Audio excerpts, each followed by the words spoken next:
Welcome, everyone. This is very exciting. My name is Sebastian Echeverry, and I'm here with Isa Betancourt of Bug Scope fame at the American Arachnological Society 2021 virtual meeting Q&A live stream. This is so much fun. This is the first time we've done anything like this. Isa, say hi, and who is your amazing friend there? Hi, everybody. So excited to be here and chatting all things arachnids with you.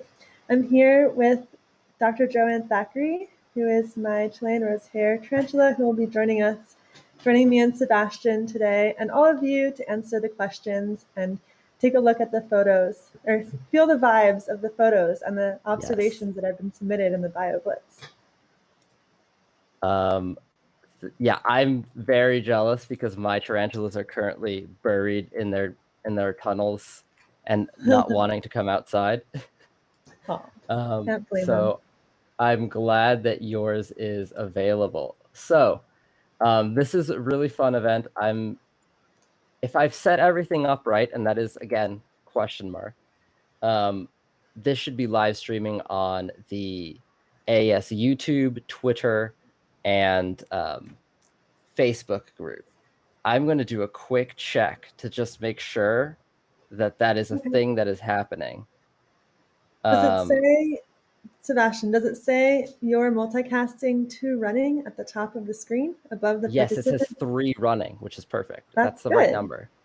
I Yeah, just want to make excellent. sure this is Sebastian's sanity check All because right. I don't trust that things are happening.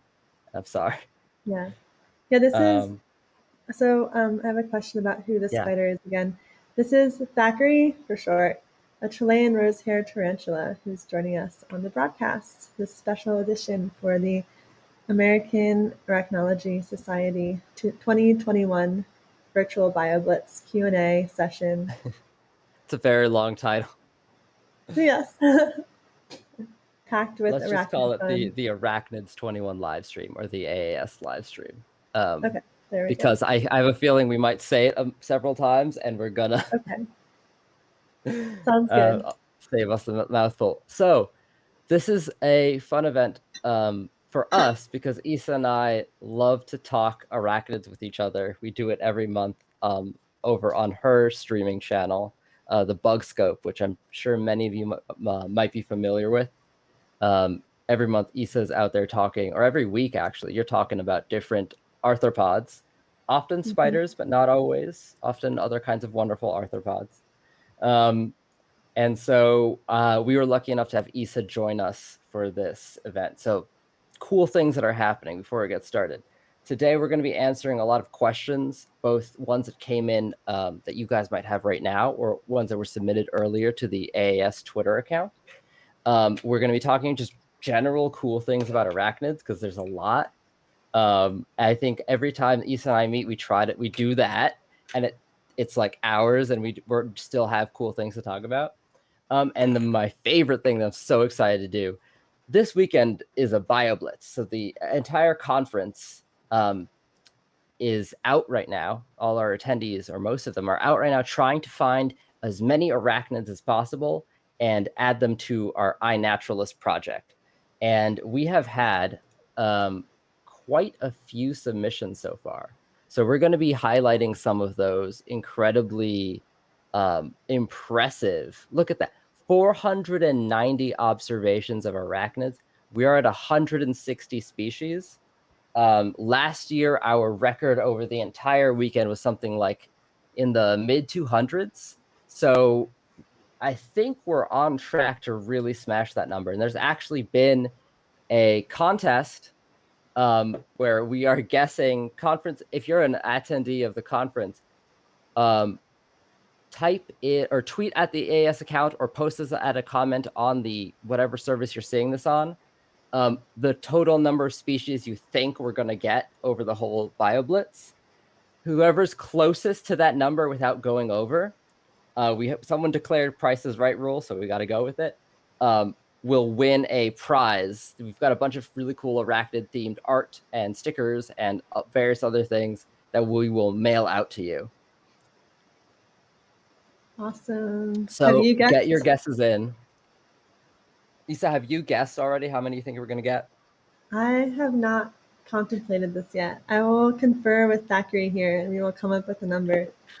And see, that's an insider source. I'm not sure if that's Uh-oh. allowed. um, all right, fine. We'll generate our own numbers. To be Yeah, careful, I won't Thackeray laugh can at her. enter on his own. Okay, her own, yeah. um, Um, oh, on her own. Yes, my apologies. yeah, Um, it's tricky. There's 95 current participants, probably more who will join in by the end of the weekend. There are participants from around the world. We had one speaker at the conference from Indonesia yesterday, very biodiverse yes. area, who actually is very, I saw his account on iNaturalist, very, very active on Yeah, iNaturalist. his name He'll is give us some thank Naufal. He yous. was. Oh, sorry. That's No, go fine. ahead. Yeah, yeah. I No, don't remember his name. I just want to highlight him. His name is Naufal, and he was actually the number one participant last year. He Ooh. absolutely crushed everyone in observing these really cool rare spiders from Indonesia, and that's one of the reasons we actually had him as a speaker talking about iNaturalist yesterday. And for many of you who might have missed that, or who are not attending the conference but are here at the live stream, keep an eye out because we have been recording all of these events and they will be posted on the AAS YouTube page in the coming days and weeks as we get all this recording set up and edited. So a lot of these things that we're talking about, these talks, are going to be there for you to see and enjoy. Hmm. Um, I also wanted to yeah, say as a reminder for those of you who are not familiar with HAPS live streaming that this, once again, this broadcast is being multicasted live to the AAS YouTube page and also Facebook page. And so when you comment on there, your comments get sent to us here. So you can still participate in the conversation from those spots, although it's recommended that you come join on HAPS so you can see everybody else's comments too. yeah, that is the one thing is if you're not on HAPS, you don't get to see everything. But wherever you are, please say hi to us. We're really happy to be doing this. I think, Issa, do you want to start off with an observation or a question? Because I've got both for us to look at. Let's start off with a question. Okay, so we've been getting a lot of great questions on the AS Twitter account that I will pull up now. So let's start with.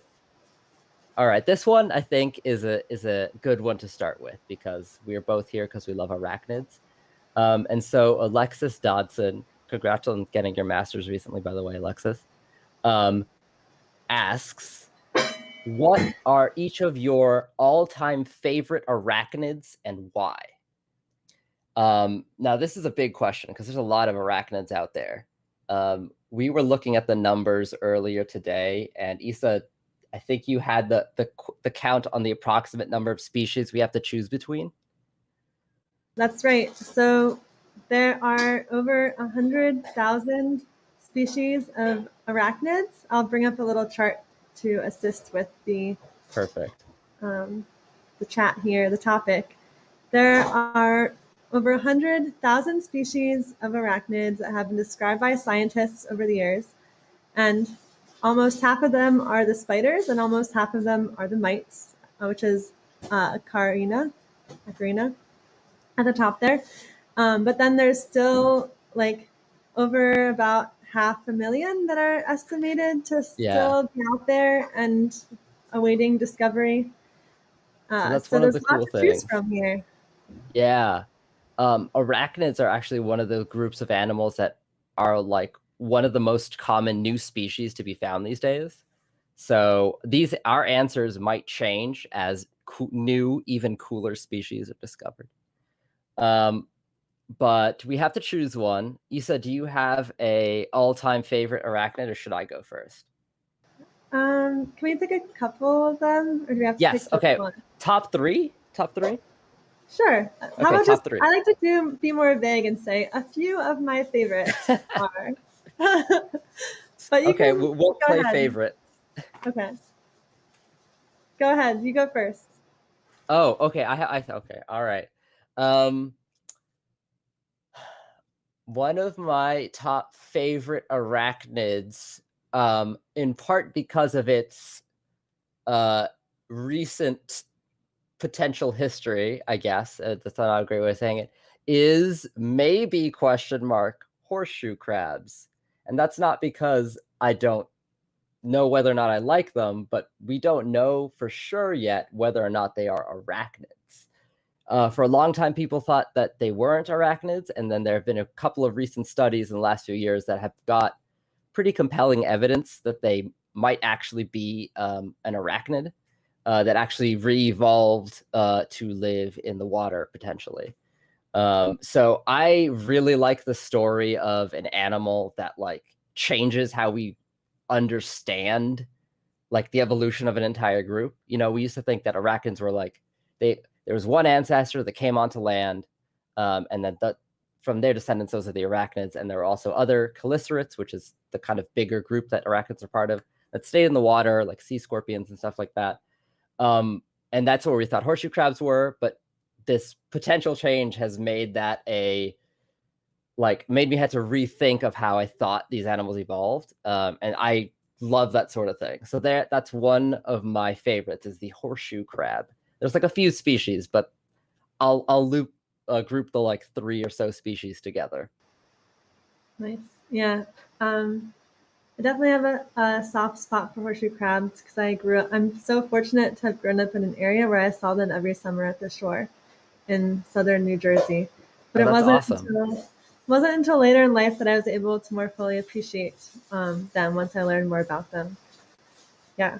Um, I'm going to say a broad group because I don't Okay. know the species as well, but I do really love pseudo scorpions. Ooh, yeah. The order there is Pseudo Scorpionida. Is that how you pronounce it, Sebastian? I've never said the You full name pronounce it out loud, I however, think. yeah. So one of the things that that's been a question that's been asked actually several times in like several of the events that we've had. You pronounce them how you pronounce them. These things are like mishmashes of Greek and Latin sometimes. As long as you spell it right, if your pronunciation is slightly different, that's just how it is. I'm sure that they're like a Latin scholar would say it's this way, but Mhm. nowadays Pseudo Scorpionita, that sounds right to me, but you might say a little, like inflect a little differently, and that's totally fine. All right, thanks. Yeah, so I love the way that they hitch rides off of other animals Oh, and I guess yeah. insects specifically.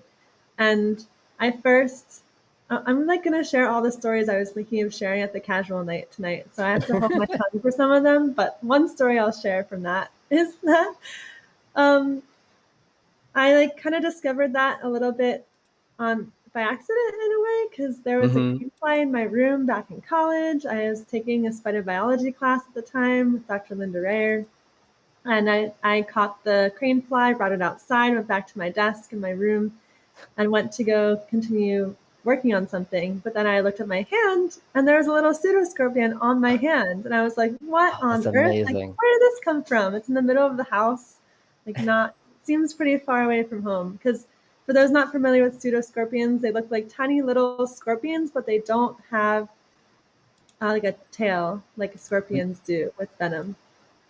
we can And actually there was a really cool thing. Someone observed a pseudo scorpion as part of the Bioblitz.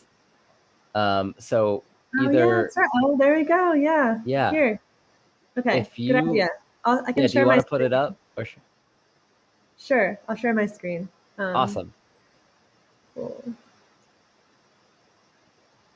So we can actually show these what these animals look like because they're really cool. And I'm very jealous of whoever found this, um, because Oh, I found pseudo scorpions once before I was an arachnologist. I remember finding one just kind of on a tree, and then ever since I like got became a better photographer and like actually had a camera to photograph them, never seen one since. wow. Wow. Um, yeah, they're super cute. They're super tiny too. Let's Yeah, some yeah. So these are the species that have been found.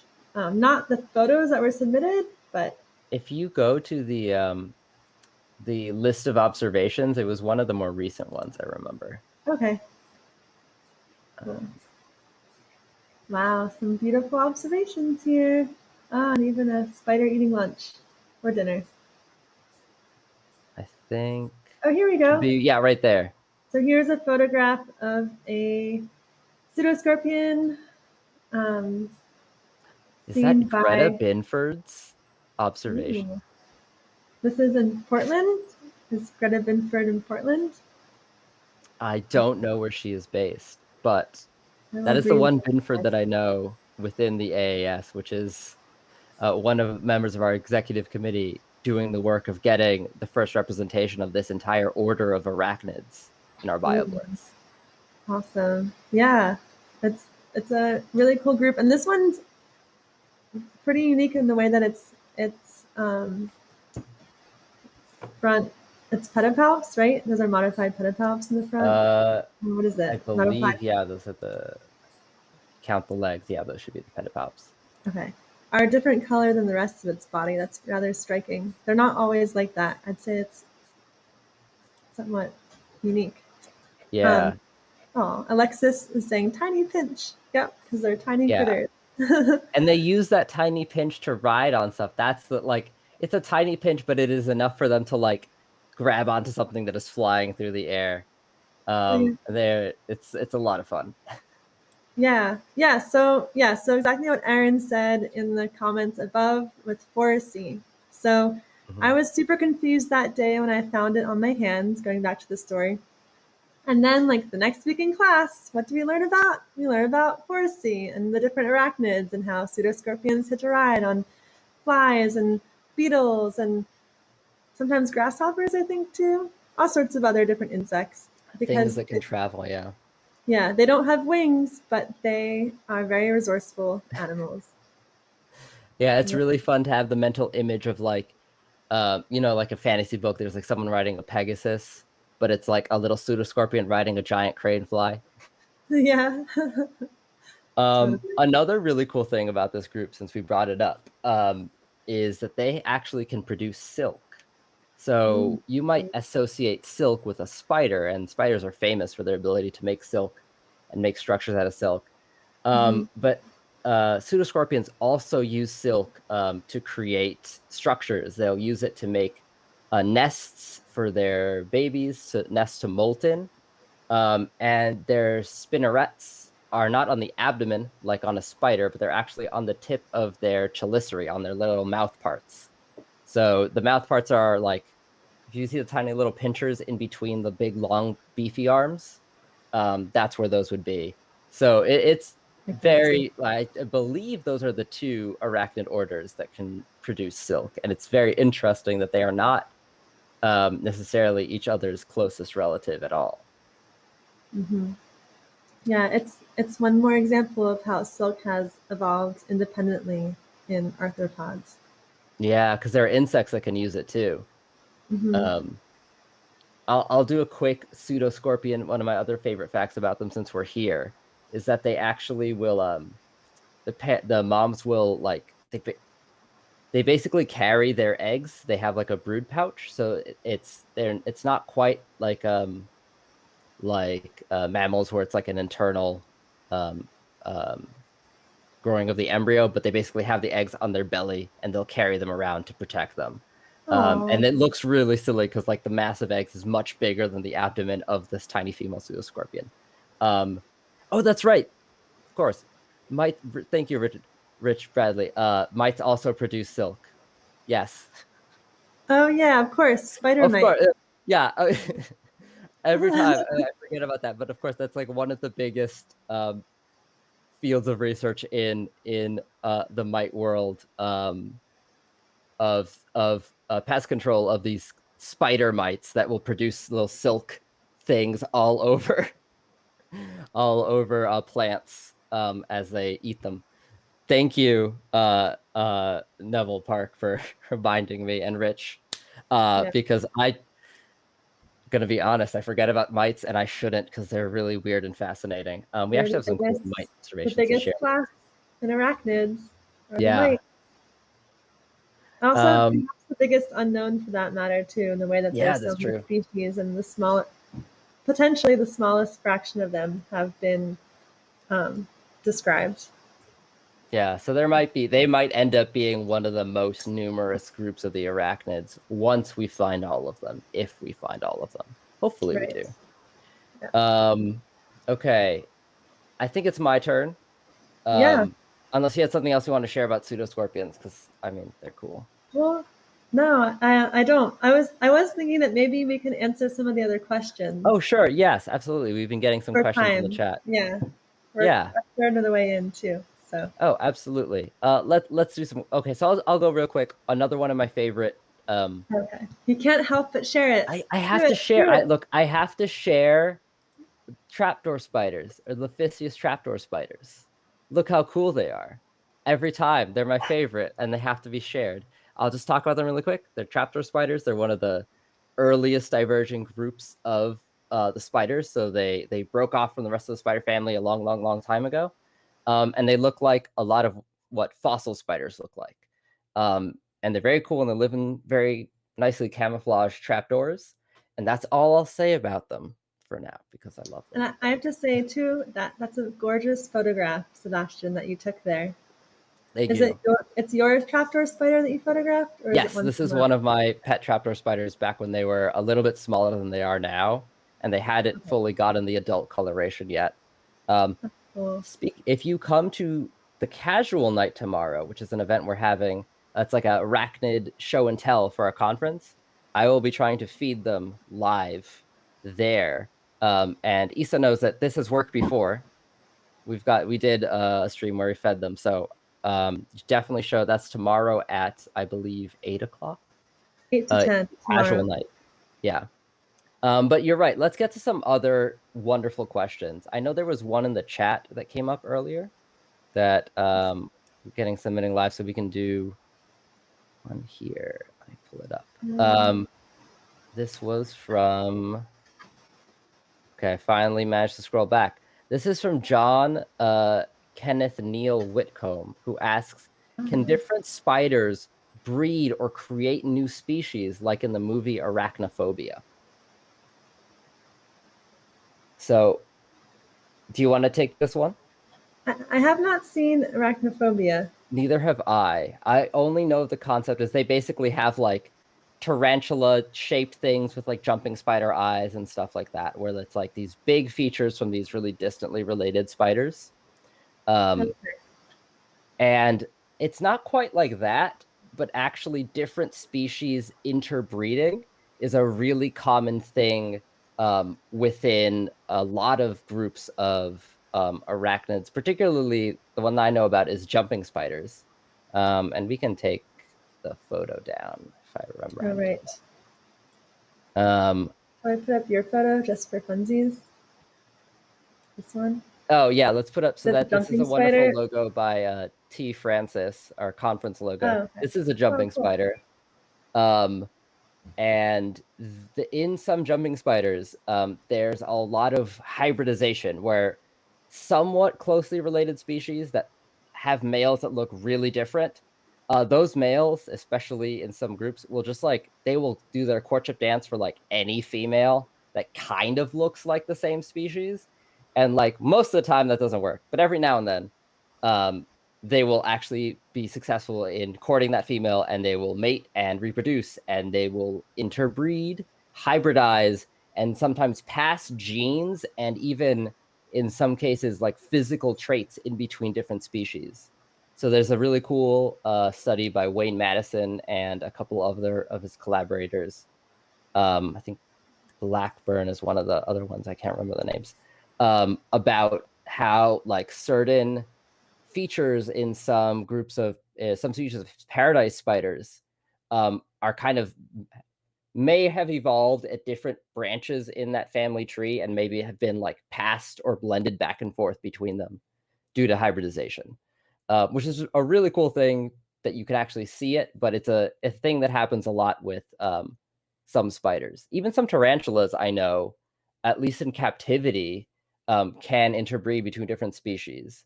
And it might happen in the wild if they are in the same kind of general area. So thank you for the question, John. Hopefully that gets to an answer. Do we want to do, let's quick observation and then go back to another question? Sure. Richard requested that we check out the Euryopus in the Blitz. So Oh, okay. In the iNaturalist? yes, a naturalist. So here it is, Rich. Ooh. Okay. Uh, observed in Ohio, and looks like she has some silk that she's holding on to there, upside down in the web. Oh, with a captured ant. A little hard to Oh, see very cool. with the brightness, but I didn't catch that right away. But nice. Now, if the name sounds familiar, so let me make sure that I get it right, because I know there is are these the guys that do that like crazy ants takedown maneuver? Rich, can you confirm whether or not these are the spiders do the crazy ant takedown maneuver, where they like swing around on the tree bark and like kind of tangle up the ant in like a line of silk? Because I know there's a genus that does that, and I feel like it is the one, but I might be wrong. If it's Um, not, there's a cool spider out there that does that. Maybe I am thinking of oocobiids. yeah, There's a I'm lot of gonna put spiders. Thackeray down because I can use two hands. Makes it a little hard to Yeah, navigate. yeah. So But let's she's say been having goodbye to fun today. Thackeray. Thank you for Bye, joining us, Thackeray. Thackeray. Thanks for joining us, Thackeray. See you later. We're in the bowl here. Um, cool. All right. Two hands now. Yay. Yeah, she's a very sweet spider that I adopted like, wow, like 8 years ago now, maybe. All right. Uh, Neville Park wants to know, what does it feel like when she sits on your arm? What do Oh, okay. spiders feel like? Is it soft?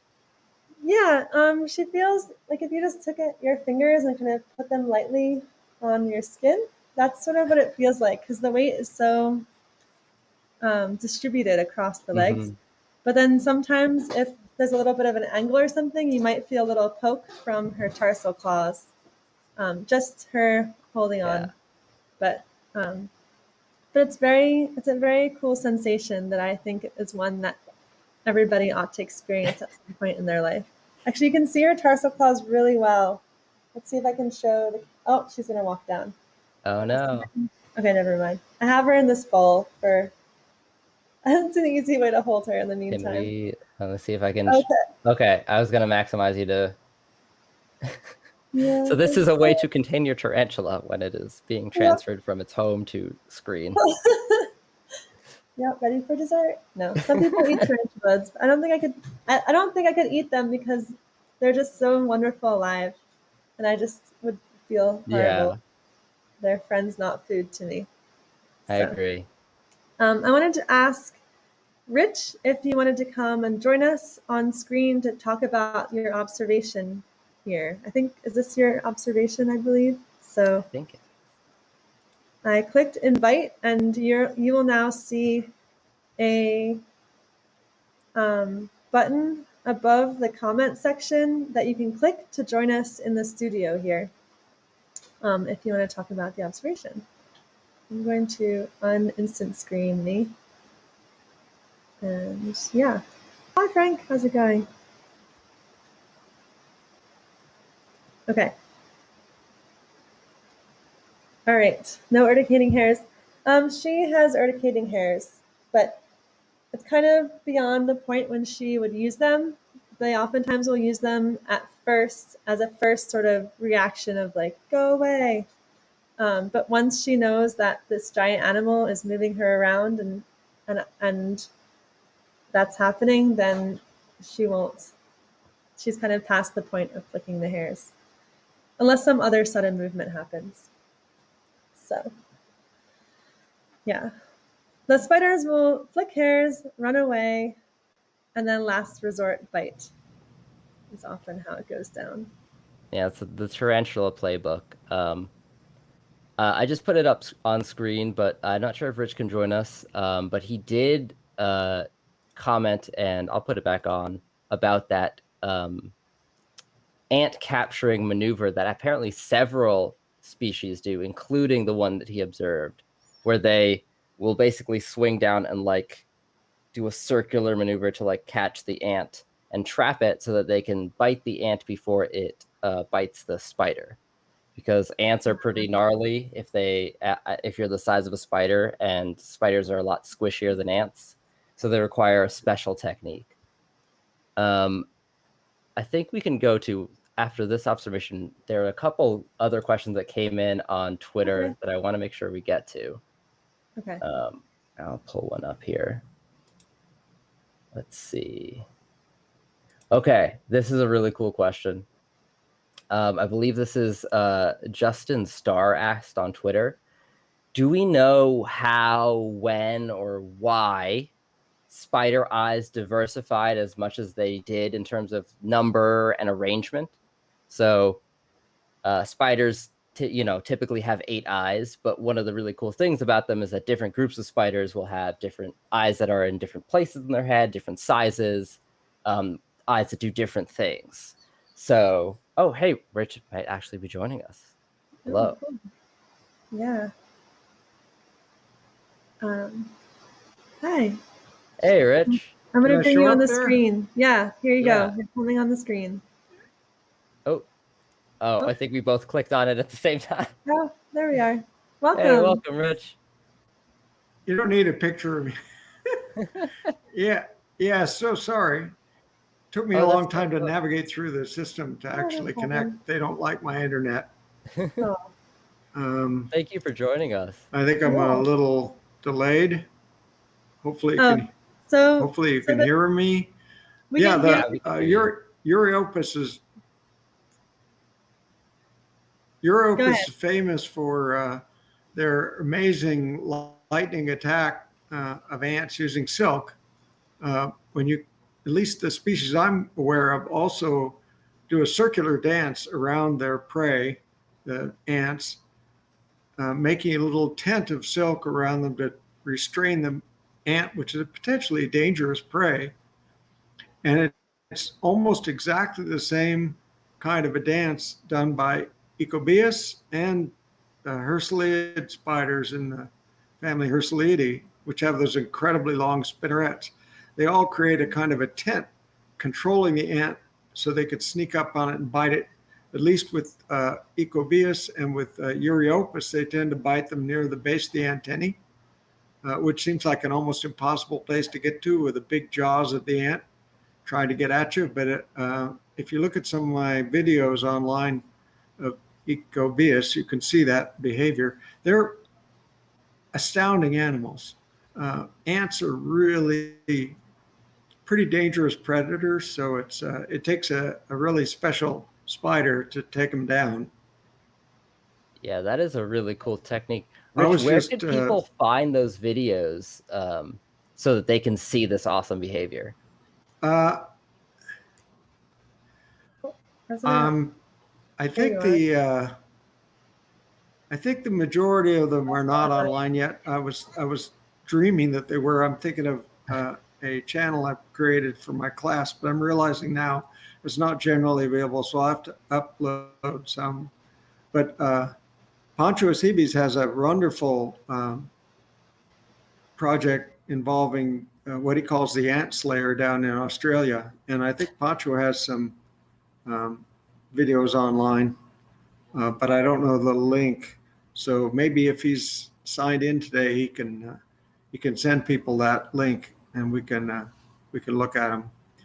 Well, if But anyone has yeah, video of I'm this sorry. really cool behavior, please uh, uh, message it at us, tweet it at the AS account, and we'd love to share this with people because I've heard it described a lot. I've even seen Yeah, it plotted out in a figure step by step, but I've never seen it like happen. Um, so yeah. that would be I'll great. try to upload the Ecobius video I've got, which I used in a presentation, and it's It's a little big, so for my slow internet, it'll take maybe an hour to upload it, but I'll try to do that later today, and we can set a link to it. Well, I'll put it in awesome. my YouTube channel. Yeah, thanks, Rich. We will tweet that out from the AAS Twitter account once it is up there. Thank you so much for joining us and sharing this really cool observation. I think we can. What am I trying to say? If we can move to the right, we had a question. I forgot what the question was. Where was I? Isa, do you remember what the question was? I know we had a question and it was a cool one. But Sorry, I was muted. It was why spiders have 8 eyes. Okay. So why spiders have 8 eyes? Yeah. Let me see if I can. And like, when did that evolve? Let me pull up a phylogeny here. If we can hide that and maybe focus on. Can we make the phylogeny a little bit bigger? Yeah, let me see what we can do here. Yeah. So, and yeah, there was a related question of why do spiders have 8 legs? So I think some of the why the number 8, I think, is a question that comes up a lot. And that's one of those things where you kind of, why do we have 2 eyes instead of more? I mean, that's because our ancestors did. And at a certain point, like, you kind of become locked in to having whatever number has been working for a while. It's really hard to do these like dramatic changes in body plan once they're kind of, the scaffolding for that is kind of in your DNA. So I think at a certain point, 8 became a good number. It's enough. You can do a lot of stuff with it, but it's not too much where it gets in the way for the ancestor of arachnids. And then they just kind of stuck with it because it's more, at any one generation, it's probably more advantageous to just have the system that works than to try to evolving like more legs, because the intermediate stages of that can be really disastrous, where you have legs that, you need an extra segment to have them, which might push some things out of the way, and it requires really intense mutation. Yeah, so it's like hard to break out of that. This like idea of like evolutionary inertia is my kind of thinking about it. Isa, I don't know if you've got like what your perspective on that is. You're muted. Hold on. My bad. Oh, no, wait. I accidentally unclicked you. There we go. Got it. I was going to say that 8 eyes was more than enough for many spiders who have lost the 8-eye system. Ones like the brown recluse, who have less than 8 eyes, for example, and then some of the cave species who have even fewer eyes. So, yeah, as Sebastian was saying, a lot of it's the luck of the role of genetics, and whatever worked was what happened. So, yeah, but it's definitely an interesting thing to ponder. One part of that question I think we can talk a little bit about is kind of like the evolution of that, which is why I pulled up this phylogeny. So this is a family tree of different groups of spiders. And a lot of the eyes that we think about as like the weird different ones are things that evolved more recently. In particular, things like wolf spiders, jumping spiders, where 2 of the eyes become really big and have this very different function from the rest of the eyes. For a long time, most spiders, or at least early spiders, had, from what we can interpret based on when they kind of broke off from the family tree, had pretty similar eyes. They were kind of tarantula-like spiders. The ancestors of all spiders were tarantula-like in their body plan. And those spiders kind of have a little cluster of eyes, potentially, that evolved from a compound eye that split up, or a set of compound eyes and a set of simple eyes that split up over time into being separate individual eyes. And those, at least in my understanding, a lot of the mygalomorphs or tarantula-like spiders have really similar-ish looking eyes. They're typically pretty small. They're typically in the same part of the head. They might be a little further up or a little flatter, depending on the shape of the head. But I don't know too many that have like these radical differences like you see in jumping spiders. It's only kind of later on as more species evolved and spiders moved to different, even more habitats and niches and like different ways of living that you get these evolutions of really kind of the crazy, super interesting eyes. In jumping spiders in particular, the theory that why they have those eyes is that they evolved specifically to hunt web building spiders. So web building spiders have this great sense of feel. You know, they have the web, but most of them have very poor vision.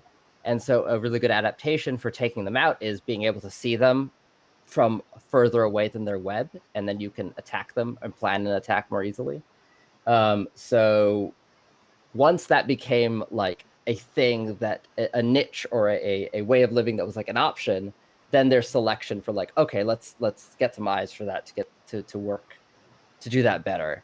So as the spider world got more complex, the opportunities for where like more complicated vision was useful grew more numerous, and then that's why we got that. At least that's my kind of interpretation of it. There is a lot of cool research in like the actual evolution of eyes that we won't get into right now, but it's a great question. Thank you to that was a mix between Justin Starr and Alexis Dodson on Twitter about the questions about the numbers 8. Lucky number 8 for spiders. Lucky number 8. And arachnids, I suppose, in general. Do we want to highlight another observation? Observation. Yeah, I feel like there's some cool ones that I saw.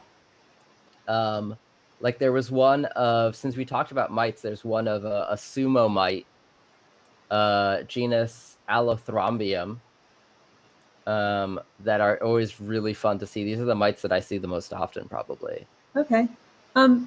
Before we do that, let's look at the map of the observation. Ooh, that's a great idea. The Bioblitz.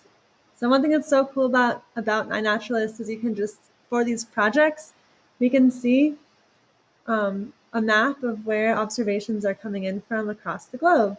So pretty awesome to see what the virtual format has allowed in some ways. It has allowed awesome reach across the globe from, of course, heavily North America, as this is the American Arachnological Society, to parts of Europe, and I can't exactly tell what country We've got some from Indonesia and Australia. We basically have observations from every continent except Antarctica. Is that the top of India? Yeah, that's what. Okay, what observation is that? I really want to know what they found. That is a marbled cellar spider. Cool. It's a pretty like common species, if I understand. Yeah. I was expecting to be like, okay, it's something I've never seen before, but yeah, cellar spiders are all across the world, which is really cool, actually, considering how did an animal get everywhere? Yeah, totally. And then going back to the map, what was this country over here? Kenya with another cellar spider. Look at that. I wonder if they're our most commonly observed species. Let's see. So that's another cool tool about this. You can see the top, and they are, well, if this is a specific family, I suppose. Sorry, I mean a species rather than like cellar spiders. Mm-hmm. The higher taxonomic level, but I'm not. This is the most observed over here. This mite. Is this a mite? Petrovia? Yeah, I think that's a mite right there. I'm not familiar with that, but it looks pretty cool with those long legs. And then Tetragnatha following up second, which they're very cool spiders, and I do see them in a bunch of places. Apparently, that is a spider mite, the Petrobia, the one. So, oh, it is. The most commonly observed thing is the thing that we forgot earlier in the live stream. Yeah. Perfect. That's like really, really high I've never seen them at that high magnification before. I think that's really interesting to see. No wonder they're called spider mites. One, the silk, and then two, those long legs, Yeah. those body proportions. Um, so here's why long-jawed spiders are called long-jawed spiders, for anyone who may be wondering. They have these long jaws, which are often used for mating, during mating. Yeah, they'll Um, lock those jaws. The males and females will lock jaws during the courtship. yeah, and then you can tell this one's a boy, this is a male, because of these the swollen tips of his pedipalps, which are what is used to pass the genetic material to the female during mating. Yeah. Yep. Long pedipalps needed to reach, as Erin is saying. Yeah, and these are often found near streams and waterways in webs, and they're usually upside down on their web, right, Sebastian? Tetragnathids, They have horizontal webs usually. I've seen them have vertical ones too. I think it Oh, varies okay. between species because the Leokage is a tetragnatid that's like under it likes to be flipped like this, so it's belly up. But I've Mhm. seen ones that are over like streams where the web is more vertical, and they'll be on the side. So there's I think a variety within the group, the family. I don't know Cool. about the genus Tetragnatha. Those, at least that body type, are the ones that I often see. It might be that they're just very variable and like um, they can adapt to different orientations of the web because some spiders are really good at that. Mm-hmm. Um, but there are a few like the orchard orb weaver, which is another commonly observed one there, and those love to hang upside down. Ah, okay. Um, We're sorry, there's looking a at question about the pronunciation that cracked me up. I'll share the comment because it is a wonderful thing about pronunciation of Latin names that we all read it differently in our heads, and it's only with events like this that we realize that people say it differently. Leocage. Hey man, that works for me. garage. I just guess. Nice.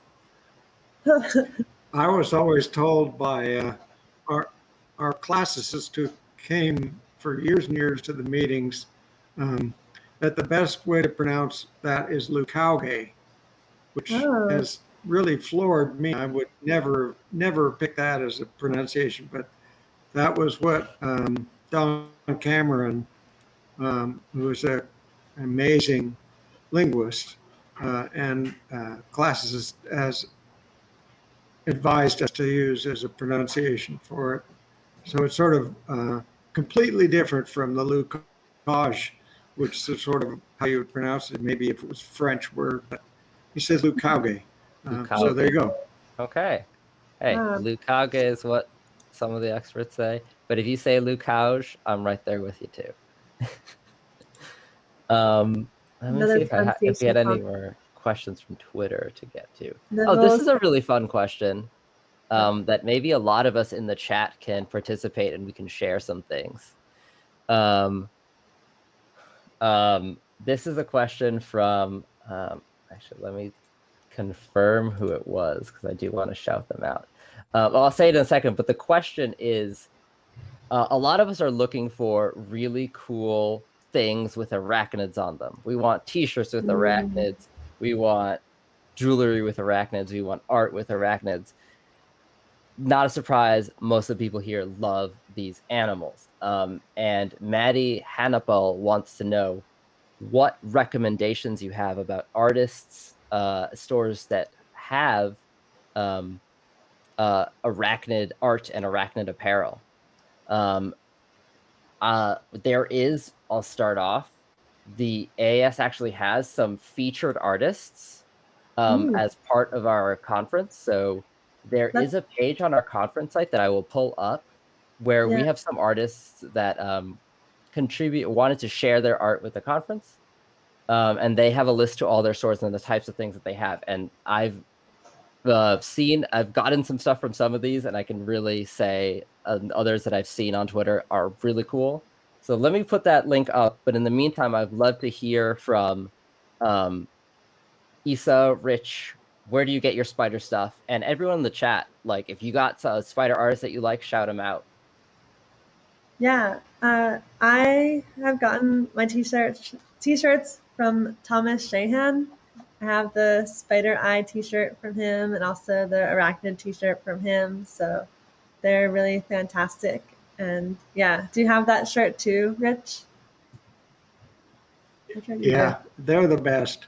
They are. I was thinking like maybe that's something that even like AS ought to include in registration one of the years. Like everyone just gets one of those t-shirts too, or like check it as you sign up for registration to get one. There was actually the 2016 joint meeting between the American Arachnological Society and the International. The logo, I believe, was done by Thomas Shahan, and it was the one with the solifugid on it. So that Cool. he actually we got him once. So if you were part of that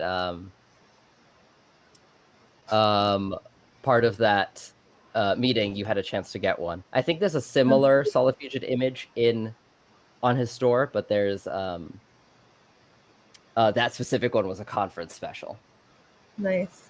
That's awesome. I'm glad that collaboration Yeah, happened. each year there are great conference T-shirts. I mean, this is one from a few years ago. I don't know if you can see it,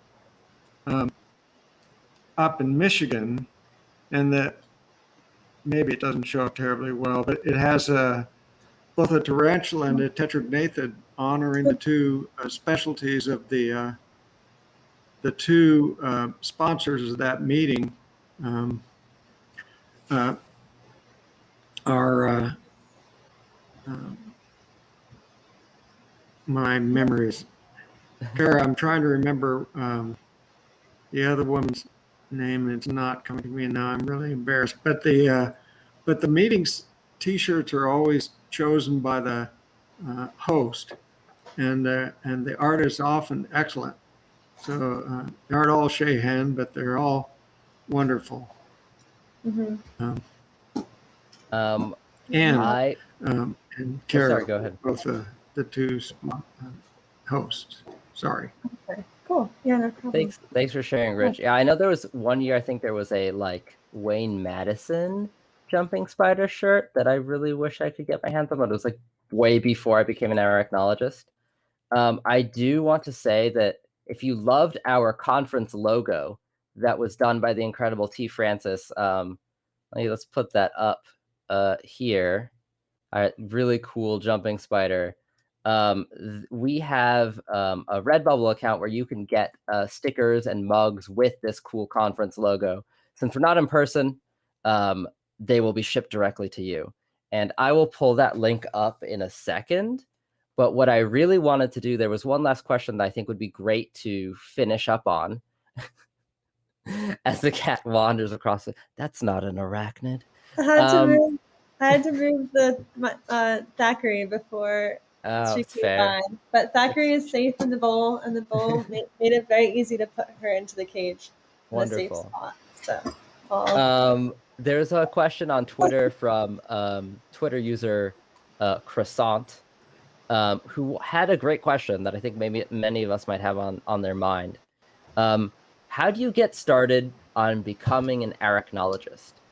From my understanding, the world doesn't train people in the study of spiders. So how do you have to head down to entomology? Do you have to like go to entomology and then make your way to arachnids from there?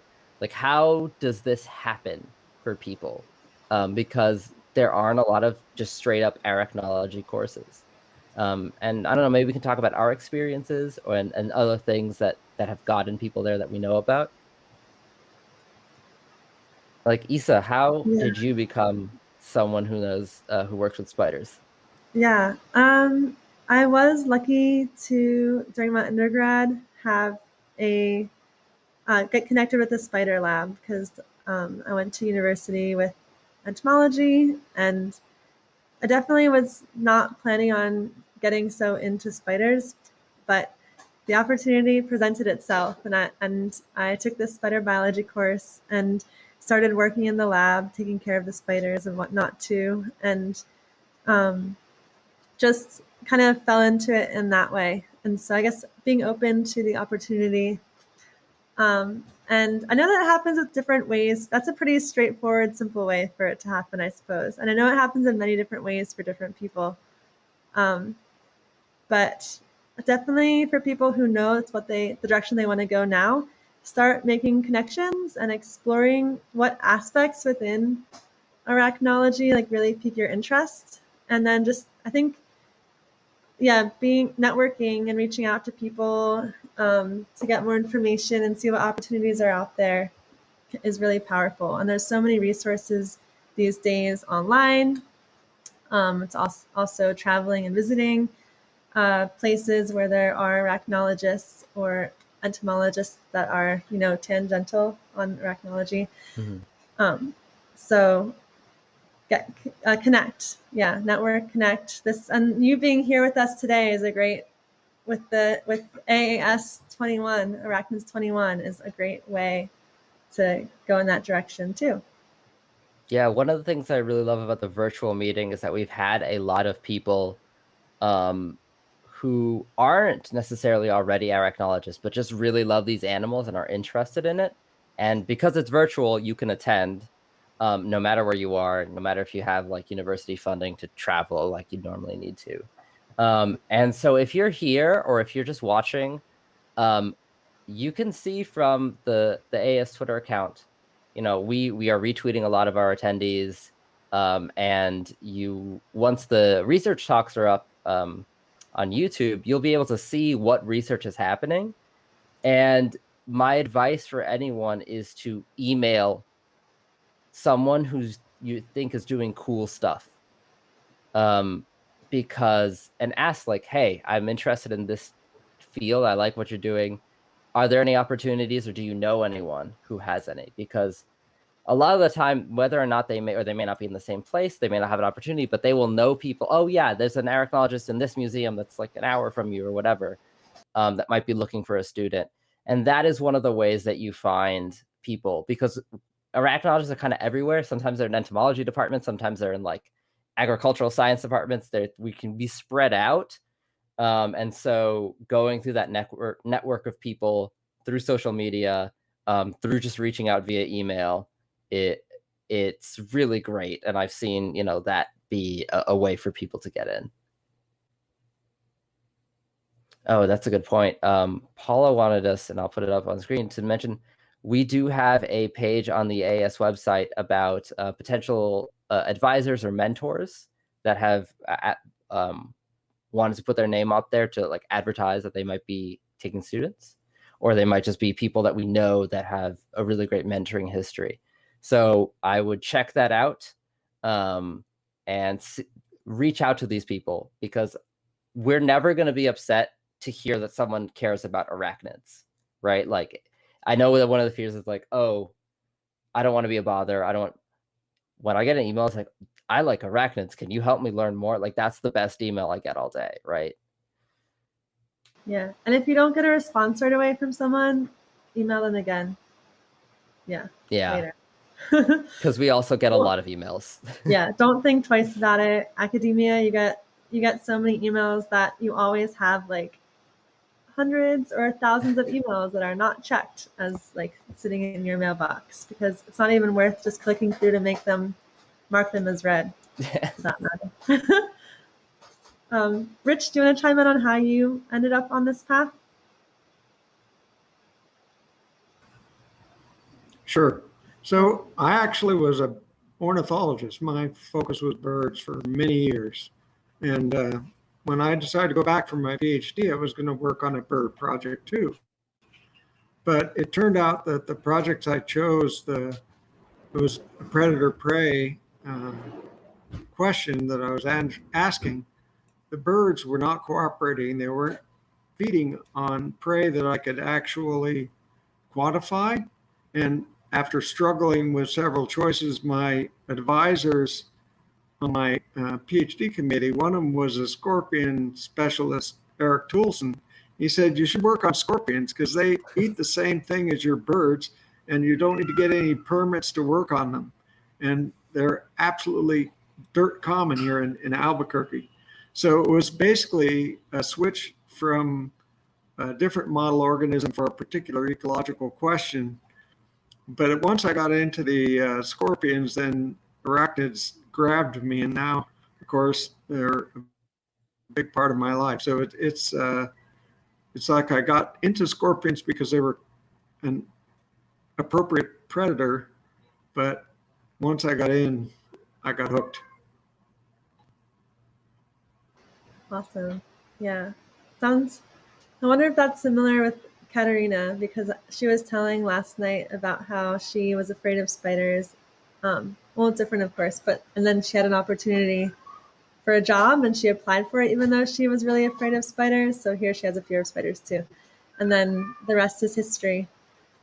So There's a lot of people that I've heard that have that kind of similar story of, because there's not a lot of like arachnology specific things that are promoted, a lot of people kind of stumble into this. I also did undergrad research on birds and was like, oh, maybe I'll do a bird scientist, until I had a meeting and I saw a video of a jumping spider dancing, and I was like, wait a minute, that's crazy. I need to know more about that. And so I've heard from other people that, like, yeah, they think they're going to go into something. There's a chance event where they like learn something about an arachnid that's like, wait, what? And then from there you kind of get hooked. Which is a really cool thing about this group of animals, that like they hook you in even despite like possible fears or anything like that. Yeah, yeah, so they're fascinating. fascinating, and once you start to learn about them, you just get wowed with every corner that you turn. So yeah, Um, I'm gonna share, going a little bit back to the question about uh, spider merch and stuff. I'm gonna share that screen of the arachnology page that um, Sebastian was showing or talking about. So on the AmericanArachnology.org, you can see a bunch of options to click on the artists and check out the offerings, from, as you can see here, luggage to backpacks to books to pins, really beautiful pin by Mary Capaldi, and then the Tarantula Collective, T. Francis, Caitlin Henderson, Arboreal Arts, Aaron McKee, who's here in the chat with us, actually. I recognize that name from here. Vivek Smutter, Catherine Scott with Entomasks, Renee Seagroves, Thomas Shahan, Rebecca Steele, Nick Wilmot Gill, and Renata Wright. And so, yeah, lots of wonderful artwork that you can scroll around and check out. All right. and I'll put up on screen the link of the where you can get artwork featuring our wonderful conference logo. There's a redbubble.com/people/AAS 2021. You can get it on a t-shirt, you can get it on a mug, you can get a sticker. I might get several of those because I really like them. And so definitely check that out. The proceeds do go towards the society, so anything you go there will help support us doing future events. Really love that comment by Gabrielle. Once you get a glimpse of the arachnid universe, you get hooked and never escape. And okay, here's the link to the mentors. I'll put that up on screen as well.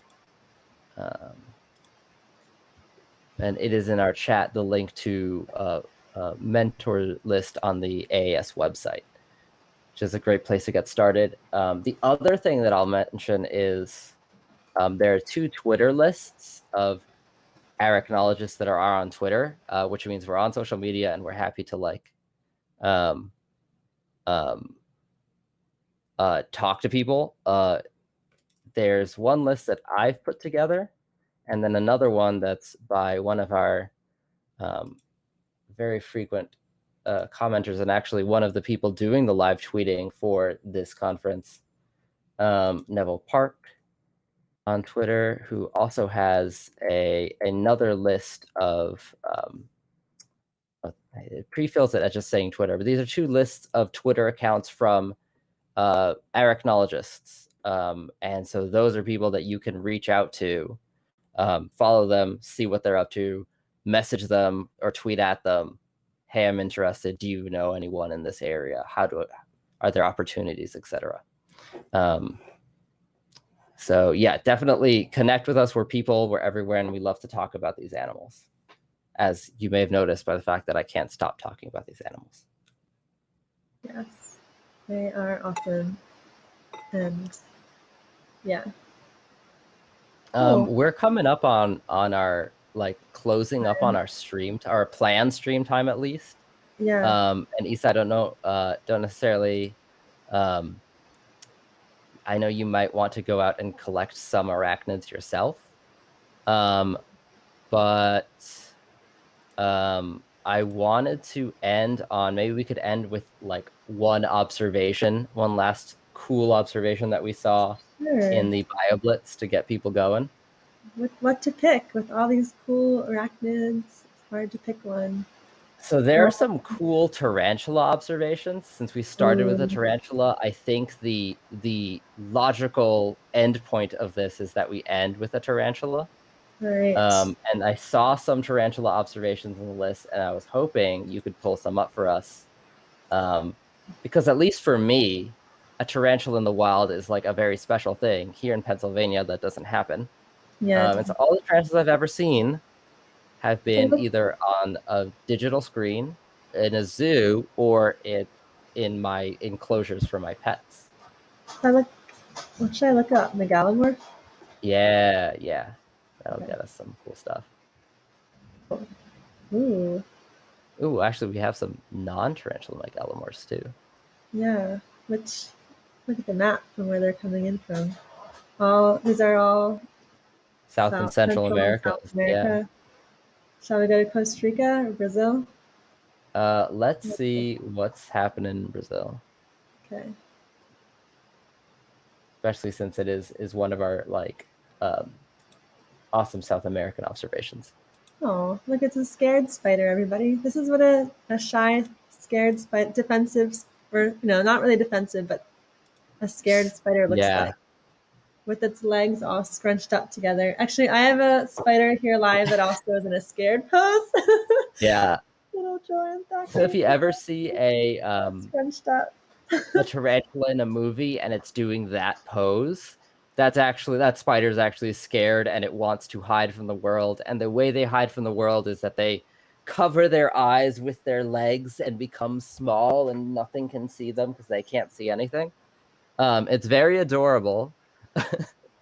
Yeah. There's a few photos. If you go to the next or second or third photos, you can see kind of the face of that tarantula. You get some nice views of its eyes, which are really cute. Those beautiful eye clusters, yeah. And a little bit of the iridescence on the legs in the fourth and fifth photos. Ooh, that iridescence. Yeah, so I think those are the foot pads that are being iridescent here. The what tarantulas use to climb on stuff.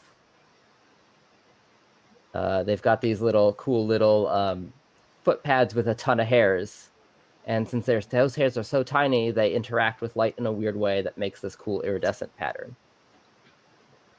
Yeah. Don't you have a dolichothele as well, Issa? Wait. Do I? You're Brazilian blue. Oh, yes, I I'm pretty do. sure they're a dolichothele. Okay. Yeah, I haven't. Yeah, that was a. Yeah, she's right over here. I forgot that was the name. Dolichothele diamantinensis. Okay, yeah, I do. Yeah. So there you go. Look at that. From an observation in the wild to a captive bred. I just scared her. Darn. Oh, poor thing. Hopefully her, but she's like down there. You can see her foot. Yay! Her foot gets a minute of fame. Oh, we see her. Yeah, we could see her hiding in the distance. Again, many tarantulas. There's scary spiders. They're just so they are. I don't know if other people say this, but I feel like they're a teleporting species. Where they just moves fast. Yeah. Yeah. Well, I'm very glad that let's shout out who got this. This is the iNaturalist account Vermel Orana or Wait, araña. oh yeah, this is Wendy's. Oh, Wendy's right here in the chat. Wendy, you're a cat. Oh, I'm sorry. I didn't Do realize that was you. I was reading your name. you want to come up and talk about your observation? I know we Yeah, have to that'd wrap be this awesome. up. That'd be a great way to close this Let's off. invite you up if you're interested in hopping up. You are invited. Um, I'll give Wendy a second, but it's really yeah. cool. Thank you for joining us and also finding these cool animals. Yeah. Um, awesome. Yeah. Okay, it Yeah. looks Very cool. like they're setting up their camera, and we are gonna get a quick interview with one of our Bioblitz people on the ground finding cool Woohoo. spiders. Yeah. Excellent. Oh, so this is it sounds like this is a spider that you've been keeping tabs on for a year Oh, or so. that's cool. Very cool. Yeah. Spiders don't move, for the people who are not familiar, spiders don't move around so much. They don't go far distances. At least maybe some do, but for Tarantulas example, definitely don't. okay. Yeah, so like Mexican red rumps are invasive. They're non-native to Florida, but they're not a problem really because they're only like in one spot because they haven't gone very far. Yeah. Yeah, those are, Versus, I believe, released pets, if I remember correctly. I Yeah, see. which is an unfortunately thing. Yeah. But once they've established their burrow, so one question that we got in the chat from Welcome to Blue is that some spiders balloon as babies. As very tarantulas do not do that; they tend to be too heavy, and there's only a few tarantula-like spiders that balloon. But usually once they set up their home, unless something catastrophic happens, they are in that tunnel or burrow for the rest of their life potentially. Which is a cool thing because then you can meet a spider and actually get to know them over time if you know where they live. They're stuck with you. Oh, okay. What it looks like Wendy's might be ready to join us. Yeah. So yeah. Thanks, Steve, for bringing that up. Yeah. Good to talk. Acknowledge that without the spiders moving around. Alexis is saying, do males tend to go pretty far distances to find mates? Oh, that's a good point. Yeah. So what I've been saying so far, I've been thinking of like females and males before they mature, but once males mature, they are traveling. Because the females are staying in place, so the males have to go find the females. But Wedney, Hi, let's Wendy. bring you up here. Hey, Hello. Yo, thank you for um, joining us. Yeah. I can't see what's happening. So you, if you're gonna have like two tabs at like two columns. One is the stream, which is gonna be a little bit behind the like column to the right. So if you watch the actual like thing where all of us are on a screen, it's gonna be like delayed, which always trips me up. But Yeah, it's a little confusing, but For some reason, I can only see myself. I uh, can't see anything else. oh no. we Well, can see you. Oh, okay. Um, That's we can see you. Yeah. so I mean, That's I okay mean, it's with you not a for bad now. view. So if you Yeah. can only see yourself, worst yeah. Yeah. things have happened. Thanks. Okay, Thanks it's for fine. braving hopping on when you're Yeah. unfamiliar with this platform. So Yeah, kudos. never Yeah. really used this before. Yeah. It's a new Um, platform.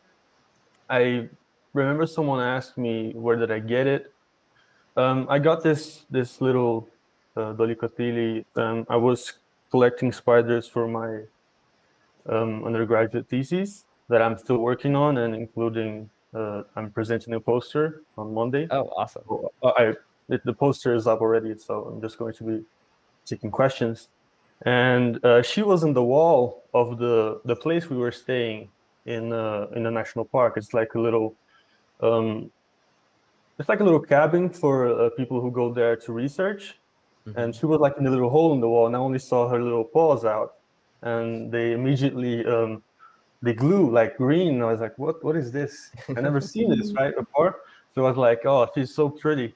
And then I tried to get her out, and she was just so little. She was I think she was like 3 centimeters only when I got her. Oh wow. Yeah, she Oh, was pretty small.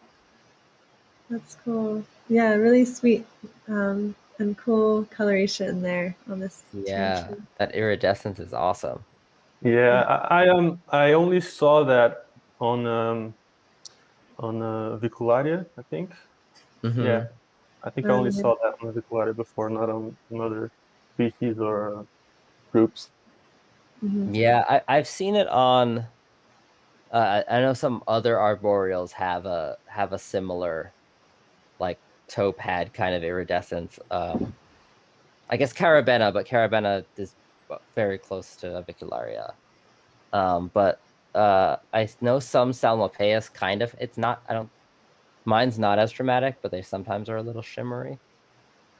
But yeah, that's really cool. Have you seen any other arachnids in the Bioblitz so far? Yeah, and in fact, all of the Brazilian observations as of now is still mine. I've Oh, got like awesome. four Yeah. only. I went out around the house and outside as well, but it's quite windy here. It's kind of hard to take good pictures. Um, Mhm. I've got a little two Salticids, Freini, and a Menemerus, which is Oh, pretty nice. pretty common everywhere, Hmm. and the Dolicotelli and the Lactodectus geometricus, brown widow spider, Very which is also cool. Oh, very common here. Well, this particular observation is like a really cool one that I like I said before, it's really nice to see just tarantulas in the wild. For me, it's like a special treat. So thank you so much for sharing yeah. it. Yeah. Yeah, thank you. Um, We had a Um, question real quick from Alexis. okay. Wanted to know if you have a Twitter or some other social media account where people can find you if they wanted to follow you. I don't have a Twitter account, but my Instagram is on the watermark of the photos. Oh, okay, perfect. Maybe I can pull that up. And okay, let me see if I can get the link going.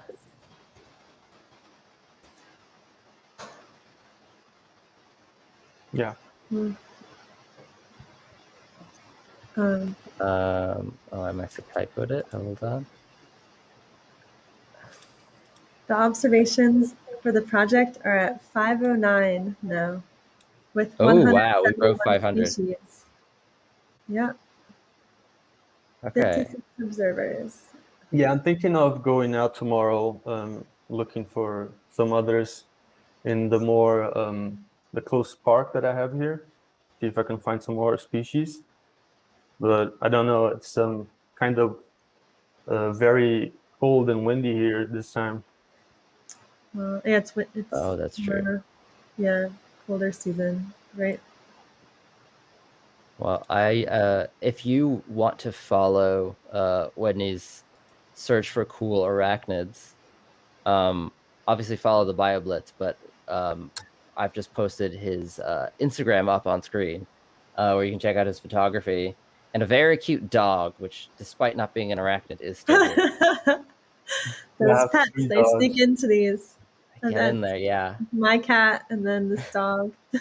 I have a similar Actually, thing. It's like spider, spider, dog, spider, spider. yesterday,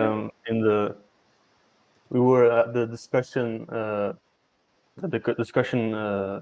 happy hour, right? And I was in this happy hour breakout room with Greta, Mhm. and my dog saw a little gecko and he was kind of hunting it, and I was like, no, don't eat it. And I left the Zoom open and just went to rescue the little gecko. And when I came back, the discussion was over. Oh, no. Oh. Yeah. I also had to run out for a dog emergency because my partner was taking my dog out for like a little short walk, but then they heard fireworks in the distance, and my dog got so Oh, scared that she was trying yeah. to run back inside, and wouldn't leave the door for my partner to like the door to our building for far enough for my partner to like hit the like little access key card thing, and so they needed someone to come let them in. So I had to run out of the movie screening. Um, to do that. Lots of dog emergencies happening. We have a request to show the dog. Let me see if I can call them. Be right back. And Frank says, dogs can wear spider costumes. Sneak into the spider world. Yeah, I'll see if I can make a spider costume for a greyhound. That'll be. They have the long legs for it. I don't know. Yeah, I'll take a moment too to add that to echo or amplify Rebecca's comment of don't forget we need help identifying the observations. So there's one step of uploading, and then there's also it's really great for people to take a look at what's found to help with putting together the pieces and getting IDs on these animals. Can we see Flora too? Everyone I take out your not hear things on my end, but if you guys can, just keep going, and I will troubleshoot. I can hear you just fine, Sebastian. I think Wedney is frozen for me. Yeah, I use my phone as a webcam because my webcam is broken. Uh-huh. But Oh, there we go. here they are. Let me see if I can get them on camera. Dogs. Oh, look at the dog. Aww. What's your dog's name? Hi. Oh, you. Welcome to Arachnid 21. Oh, so sweet. Yeah. Oh, such a cute dog. Well, thank you, people who came here for arachnids and are staying for the dogs, because you like. Oh, there's another dog. Oh, look at the colors on that dog. Those are cool. Oh, he's so cute. Sebastian, is your dog around? Can you bring her into frame too? I mean, I can see if I can get her. She's probably sleeping right now, but if we want to end with all of the non-arachnid pets, let me try. I can offer my cat in a box. Here's my cat in a box, everybody. I like what's happening to my box, but making a box. Welcome to Blue. Hi, Steve is asking, are any spider species bred to sell? Are any domesticated? Do you mean? Sorry, someone's echoing. I'm gonna turn this off to eliminate the echo for now. Okay. Oh, Aaron's saying this is super fun. We should do it like once a month. Guess what, Aaron? Sebastian and I basically do this once a month as sips and spiders with Sebastian and Solage. And you're totally welcome to join and we can even do this part of it every month if we want to. Oh, you got the cat in the box on screen. Okay, the greyhound has gotten her treat and she returns to the sunbeam, which is about par for the course. Oh, it's nice to see. Okay. As Alexis is saying. Yeah, that's how it's about. I had to get a treat to get her out of the sunbeam. She came here, got the treat, and has returned to her sunbeam. But I can't blame her. She's like a cat. She likes to lie in the sun. Yeah, she's basically like a horse cat. It's basically what she is. Like very little dog. Lots of other things in terms of personality. I think we can wrap it up today because we are now just we're going to dogs and we should be on arachnids. Wandering off. And also I want to give everyone more time to go out and find these animals, or maybe just take a break and come back for the movie night. So quick summary of stuff that's happening from now. Bioblitz still going. Let's break 300 if we haven't already. 300. Oh, let's break 200. 500. Yeah, 500 observations. Let's break 200 species. We're only at 172. I know we can do better. Let's come back to movie night tonight. So if you're attending the conference, in the conference website, there will be a link to tonight's movie, which is 16 Legs, which is all about the Tasmanian cave spider, which is going to be super cool. tomorrow's events, we've got at 11 o'clock a public talk by Jillian Cowles, who is the author of one of my favorite arachnid books, Amazing Arachnids. She's actually giving a talk, and that is going to be available for the entire public to see. So just like this, it's going to be a thing that is streamed in multiple locations that you do not need to attend, or do not to be a conference attendee to get to. And then we'll have poster presentations as well throughout the day tomorrow. The posters are available now. Oh yeah, I did upload images that have this information. Wow. Okay, well, this one. I also wanted to finish answering the question about are any spiders bred to sell and any domesticated? And there are no domesticated spiders. Mhm. And as the question of are any spiders bred to sell, you mean like only like in captivity? Is that what you mean? Or you mean like, because there's many spiders are bred in captivity for the purpose of selling them. So yeah, and that is in the more responsible way to have a pet tarantula, for example, because these animals, tarantulas. So we saw a lot of cool ones today. If you want a pet tarantula, getting them from a breeder that is breeding them from captive animals is the best way to keep the wild population healthy, because tarantulas take a really long time to grow up, and in the wild, not a lot of their kids survive. And so any adult tarantula that you take from the wild, you are taking a huge chunk of the breeding potential of that population. But thankfully, across the world, there are a lot of people who are responsible breeders of a variety of species. That's where Isa got a lot of her tarantulas, that the ones that aren't rescues. Same thing for me. And we've talked about, Isa, we've talked about pet tarantulas in some of our things, but some of our previous broadcasts.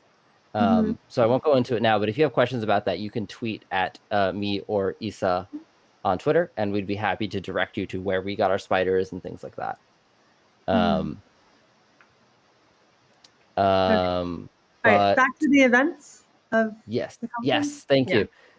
Thank you for the mental direction. Let me spotlight. Because we are Yeah, running okay. out of time. Thank you. So yeah, tomorrow, the public talk by Jillian Cowles, poster presentations throughout the day.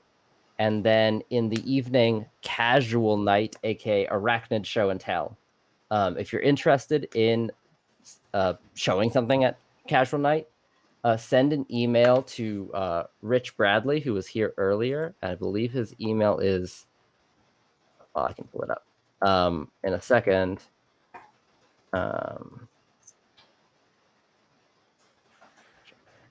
I'll get his email in a second. Or maybe it will be in your conference information. I apologize, I don't have it at hand. But it'll be in the conference packet or in the emails that you've gotten today as part of, if you're an attendee, send an email, say, like, I want to present this sort of thing. It could be a video, it could be an observation, it could be some cool art or photo that you took that you want to talk about. And we'll put that into the show and tell tomorrow night. And so we'll see you there. And thank you again, Isa, for being a part of this. This was so much fun. Yeah, thanks for having me. It was a lot of fun. Here, let me take away instant screen. Yeah. Okay, we're back. Yeah, I'll take away the Bioblitz banner. And remember, there's still today and tomorrow to submit your observations for the Bioblitz, so get those in. I have not submitted my first one, so don't feel discouraged if you haven't participated yet. It's been raining here in Michigan nonstop, and so I finally have a glimpse and an opportunity now. Although you can still find spiders in your home. I did find one, but it ran away. But I'm gonna go try one to catch bathroom it. spider that I need to figure out a way to photograph because it's like way up there. We both have our bathroom spiders. Mine was the opposite direction. It was down by the floor heater, and when I went to go take a picture with my phone, it ran away. Yeah, that'll happen. It has a web, so I think it'll be back. Sweet. Yeah. Look inside your house for spiders as well if you can't go out, and post them on the Bioblitz. Thank you, everyone, for all the comments and questions. If we didn't get to your question, I'm sorry, but there was so much stuff to talk about. And hopefully we can do this sort of event again at next year's conference, because this was so much fun. Totally. Yeah. All right. Thanks, everybody. Bye, Cheers, everyone. Sign Sebastian. off now. Have a great rest of the conference.